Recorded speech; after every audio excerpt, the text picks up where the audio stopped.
Business studies എക്സാമിന് internal trade അത്യാവശ്യം weightage ഉള്ള ചാപ്റ്റർ ആണ് നിങ്ങൾക്ക് അറിയാലോ. ഈ ചാപ്റ്ററിൽ നിന്ന് നമ്മൾ ഒരിക്കലും ഒഴിച്ചുകൂടാൻ പറ്റാത്ത രണ്ട് ക്വസ്റ്റ്യൻസ് ആണ് മിസ് ഡിസ്കസ് ചെയ്യാൻ പോകുന്നത്. കൃത്യമായിട്ട് പഠിച്ചു വെച്ചോ, അത്രയും ഇമ്പോർട്ടന്റ് ആയിട്ടുള്ള ക്വസ്റ്റ്യൻ ആണ് കേട്ടോ. സോ ഒന്നാമത്തെ ക്വസ്റ്റ്യൻ എന്ന് പറയുന്നത് സർവീസസ് റെന്റഡ് ബൈ ഹോൾസെയിലേഴ്സ് മാനുഫാക്ചേഴ്സിനും അതേപോലെ റീറ്റെയിലേഴ്സിനും കൊടുക്കുന്ന സർവീസസ് എന്താണെന്ന് കൃത്യമായിട്ട് പഠിച്ചു വെക്കുക. മൊത്ത കച്ചവടക്കാർ നിർമ്മാതാക്കൾക്കും ചില്ലറ വ്യാപാരികൾക്കും നൽകുന്ന സേവനങ്ങൾ കൃത്യമായിട്ട് പഠിച്ചു വെച്ചോ. ഷോ ക്വസ്റ്റ്യൻ ആണ് കേട്ടോ. സോ നമുക്കത് ഡീറ്റെയിൽ ആയിട്ട് നോക്കാം. സർവീസസ് ടു മാനുഫാക്ചേഴ്സ് ആരാണ്? ഹോൾസെയിലേഴ്സ് ആണ് കേട്ടോ. അതിന്റെ ലിങ്ക് കണക്ഷൻ എങ്ങനെയാണെന്ന് നിങ്ങൾക്ക് അറിയാലോ. മാനുഫാക്ചേഴ്സ് എന്ത് ചെയ്യുന്നു? സാധനങ്ങൾ ഹോൾസെയിലേഴ്സിന് കൊടുക്കുന്നു, ഹോൾസെയിലേഴ്സ് റീറ്റെയിലേഴ്സിന് കൊടുക്കുന്നു, റീറ്റെയിലേഴ്സ് ആണ് നമ്മുടെ കസ്റ്റമേഴ്സിലേക്ക് എത്തുന്നത്. സോ ഇവിടെ നമ്മളോട് ചോദ്യം ചോദിച്ചിരിക്കുന്നത് നമ്മുടെ ഹോൾസെയിലർ എന്തൊക്കെ സർവീസ് ആണ് മാനുഫാക്ചറിന് കൊടുക്കുന്നത്, അതേപോലെ തന്നെ റീറ്റെയിലറിന് കൊടുക്കുന്നത് എന്നാണ് ചോദിച്ചിരിക്കുന്നത് കേട്ടോ.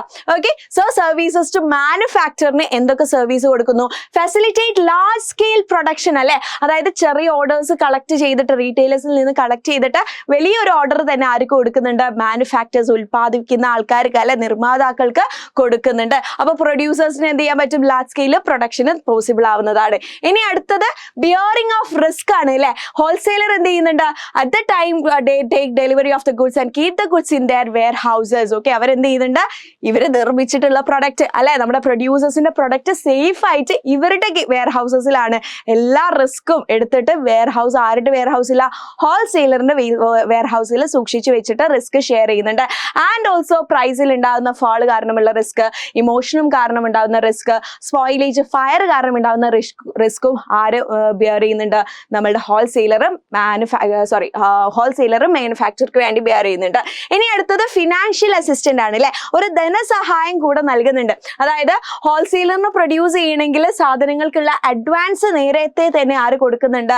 നമ്മളുടെ ഹോൾസെയിലർ കൊടുക്കുകയാണ് ചെയ്യുന്നത്. മാനുഫാക്ചേഴ്സിന് നേരത്തെ തന്നെ അഡ്വാൻസസ് ഹോൾസെയിലർ കൊടുത്തിട്ട് അവരെ ഫിനാൻഷ്യൽ അസിസ്റ്റ് ചെയ്യുന്നുണ്ട്. ഇനി അടുത്തത് പ്രൊഡക്ഷൻ കണ്ടിന്യൂറ്റി ഫെസിലിറ്റേറ്റ് ചെയ്യാണ് ചെയ്യുന്നത്. അതായത് ത്രൂ ഔട്ട് ദ ഇയർ എന്ത് ചെയ്യുന്നുണ്ട്? മാനുഫാക്ചർ കയ്യിൽ നിന്ന് സാധനം ഹോൾസെയിലർ എടുത്തിട്ട് പ്രൊഡക്ഷൻ കണ്ടിന്യൂറ്റി അവിടെ ഉറപ്പ് വരുത്താനും സഹായിക്കുന്നുണ്ട്. സോ ഇത് പഠിച്ചു വെച്ചോ, അത്രയും ഇമ്പോർട്ടന്റ് ആയിട്ടുള്ള ഒരു ക്വസ്റ്റ്യൻ ആണ് കേട്ടോ. അതേപോലെ തന്നെ നമ്മൾ നോക്കണം ഹോൾസെയിലർ റീറ്റെയിലേഴ്സിന് ചെയ്യുന്ന ചില്ലറ വ്യാപാരികൾക്ക് എന്തൊക്കെ സർവീസസ് ആണ് കൊടുക്കുന്നതെന്ന്. അതായത് അവർക്ക് കൃത്യമായിട്ട് അവർ പറയുന്ന സാധനങ്ങൾ എന്ത് ചെയ്യുന്നുണ്ട്? അവിടെ എത്തിച്ചു കൊടുക്കുന്നുണ്ട്. അതാണ് അവൈലബിലിറ്റി ഓഫ് ഗുഡ്സ് എന്ന് പറയുന്നത്. പിന്നെ അവർക്ക് സാധനങ്ങൾ വിൽക്കാനുള്ള പരസ്യങ്ങൾക്കും പ്രൊമോഷൻക്കും ഉള്ള മാർക്കറ്റിംഗ് സപ്പോർട്ടും എന്ത് ചെയ്യുന്നുണ്ട്? നമ്മുടെ ഹോൾസെയിലർ റീറ്റെയിലേഴ്സിന് കൊടുക്കുന്നുണ്ട്. പിന്നെ അവർക്ക് കടം അല്ലെ, ഗ്രാന്റ് ഓഫ് ക്രെഡിറ്റ്, അതായത് ചില്ലറ വ്യാപാരികൾക്ക് പെട്ടെന്ന് അവർ വാങ്ങിച്ച സാധനങ്ങൾക്ക് പൈസ കൊടുക്കാനൊന്നും ഉണ്ടാവില്ല, നിങ്ങൾ പിന്നെ തന്നാൽ മതിയടാ എന്ന് പറഞ്ഞിട്ട് ഒരു ക്രെഡിറ്റ് സൗകര്യം കൂടെ ഹോൾസെയിലർ റീറ്റെയിലറിന് കൊടുക്കുന്നുണ്ട്.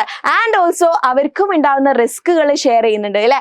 അതായത് ഹോൾസെയിലർ എന്ത് ചെയ്യുന്നുണ്ട്? റീറ്റെയിലേഴ്സിന് ചെറിയ ക്വാണ്ടിറ്റീസിൽ സാധനം വിൽക്കുന്നു.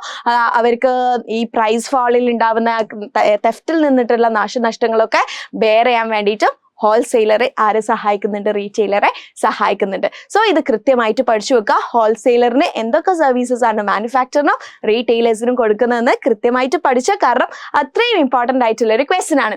അതേപോലെ തന്നെ നമ്മൾ പഠിക്കേണ്ട മറ്റൊരു ക്വസ്റ്റ്യൻ എന്ന് പറയുന്നത് ഈ ഡിപ്പാർട്ട്മെന്റൽ സ്റ്റോറും മൾട്ടിപ്പിൾ ഷോപ്സും തമ്മിലുള്ള ഡിഫറൻസും ഇതിന്റെ അഡ്വാൻറ്റേജസ് ആൻഡ് ഡിസ്അഡ്വാൻറ്റേജസ് കൂടെ മക്കളെ എന്ത് ചെയ്യണം? ഇവിടെ പഠിച്ചു വെക്കണം കേട്ടോ. ഓക്കെ, സോ ലൊക്കേഷൻ നോക്കുവാണെങ്കിൽ ഡിപ്പാർട്ട്മെന്റൽ സ്റ്റോർ സെൻട്രൽ ലൊക്കേഷനിലാണ് കാണുന്നത്. പക്ഷെ മൾട്ടിപ്പിൾ ഷോപ്സ് എന്ന് പറഞ്ഞാൽ നമ്മുടെ എമ്മി ഒക്കെ ഉണ്ടല്ലോ, അതൊക്കെ പല സ്ഥലത്തും നമുക്ക് കാണാൻ പറ്റുന്നുണ്ട് അല്ലെ. ഡിപ്പാർട്ട്മെന്റൽ സ്റ്റോഴ്സിൽ പലതരം സാധനങ്ങൾ, മോളിലൊക്കെ നമുക്ക് പലതരം സാധനങ്ങൾ കാണാൻ പറ്റും. പക്ഷേ മൾട്ടിപ്പിൾ ഷോപ്സിൽ അത്ര വെറൈറ്റി അല്ല. ഇപ്പൊ എമ്മിയിലാ നോക്കുകയാണെങ്കിൽ നമുക്ക് അവിടുത്തെ ചിക്കൻ മാത്രമേ കിട്ടുള്ളൂ അല്ലെ. നെക്സ്റ്റ് അഡീഷണൽ ഫെസിലിറ്റീസ് ആയിട്ടുള്ള റെസ്റ്റോറന്റ്, പ്ലേ സോൺ, വാഷ്റൂം, അങ്ങനെയുള്ള സൗകര്യങ്ങളൊക്കെ ഡിപ്പാർട്ട്മെന്റൽ സ്റ്റോറിൽ ഉണ്ടാവും. പക്ഷെ മൾട്ടിപ്പിൾ ഷോപ്സിൽ അങ്ങനെ കാണാൻ നമുക്ക് കഴിയില്ല. പിന്നെ യൂണിഫോം പ്രൈസിംഗ് ആണ് ഡിപ്പാർട്ട്മെന്റൽ സ്റ്റോർസിൽ. ഡിസ്കൗണ്ട്സ് ഒക്കെ എന്തുണ്ടാവും? ചില സ്പെഷ്യൽ ഒക്കേഷൻസിൽ ഉണ്ടാവും. പക്ഷെ ഇവിടെ എങ്ങനെയാണ്? ഫിക്സഡ് ആൻഡ് യൂണിഫോം പ്രൈസിംഗ് ആണ് അല്ലെ. ഇവിടെ യൂണിഫോം പ്രൈസിംഗ് അല്ല എന്നാണ് കേട്ടോ, നോ യൂണിഫോം പ്രൈസിംഗ് ആണ്, അതൊന്ന് ശ്രദ്ധിക്കണം. ബട്ട് ഫിക്സഡ് ആയിട്ടുള്ള ഒരു പ്രൈസ് ആണ് മൾട്ടിപ്പിൾ ഷോപ്സിൽ ഉണ്ടാവുന്നത്. പിന്നെ കൂടുതലും ഡിപ്പാർട്ട്മെന്റൽ സ്റ്റോഴ്സിലെ ഹൈ ഇൻകം ഗ്രൂപ്പ്സ് ആണ്. ആൻഡ് ഇവിടെ middle and low income groups ആണ് എന്ത് ചെയ്യുന്നത്? സാധനങ്ങൾ പർച്ചേസ് ചെയ്യാൻ വേണ്ടി പോകുന്നത്. ഇനി ഡിപ്പാർട്ട്മെന്റൽ സ്റ്റോർ നോക്കുവാണെങ്കിൽ നമുക്ക് എന്തുണ്ടാവും? സംടൈംസ് ടു റെഗുലർ കസ്റ്റമേഴ്സ് അവര് ചെറിയ രീതിയിലൊക്കെ കടം കൊടുക്കുന്നത് അത് വളരെ റെയർ ആണ്. പക്ഷേ മൾട്ടിപ്പിൾ ഷോപ്സിൽ എന്ത് സംബന്ധിച്ചാലും കടം ഒന്നും കൊടുക്കില്ല, നമ്മൾ പൈസ കൊടുത്തോ സാധനം നമുക്ക് കിട്ടും. ഓക്കെ, ഇനി ഡിപ്പാർട്ട്മെന്റൽ സ്റ്റോഴ്സ് കുറച്ചുകൂടെ ഫ്ലെക്സിബിൾ ആണ് അല്ലേ, അവരുടെ ലൈൻ ഓഫ് പ്രോഡക്ട്സ്. അത് കാരണം അവർ കുറേ വെറൈറ്റീസ് ഓഫ് ഗുഡ്സ് ഹാൻഡിൽ ചെയ്യുന്നുണ്ട്. പക്ഷെ മൾട്ടിപ്പിൾ ഷോപ്സിലേക്ക് നോക്കുകയാണെങ്കിൽ അത്ര ഫ്ലെക്സിബിലിറ്റി ഒന്നുമില്ല, കാരണം ലിമിറ്റഡ് സാധനമേ അവരുടെ കയ്യിലുള്ളൂ. ഓക്കെ, സോ ഇത് രണ്ടും തമ്മിലുള്ള ഡിഫറൻസ് പഠിച്ചു വെക്കുക. ഒപ്പം തന്നെ റീറ്റെയിലേഴ്സ് 2 തരം ഉണ്ട്, ഇറ്റിനറൻറ്റും ഫിക്സഡ് ഷോപ്പ് റീറ്റെയിലേഴ്സും ആണ്. അപ്പോൾ ഇവരുടെ കീഴിലായിട്ട് ആരൊക്കെ വരുന്നുണ്ട് എന്നുള്ള കാര്യം കൂടി നോക്കി വെക്കണം കേട്ടോ. അങ്ങനെയാണെങ്കിൽ കമന്റ് ബോക്സിൽ നിങ്ങൾ 2 അഡ്വാൻറ്റേജസ് ഓഫ് ഡിപ്പാർട്ട്മെന്റൽ സ്റ്റോറും മൾട്ടിപ്പിൾ ഷോപ്സും ഒന്ന് കമന്റ് ചെയ്യോ. ഇമ്പോർട്ടൻ്റ് ആയിട്ടുള്ള ഒരു ക്വസ്റ്റൻ ആണ് കേട്ടോ. Okay, so don't miss this out.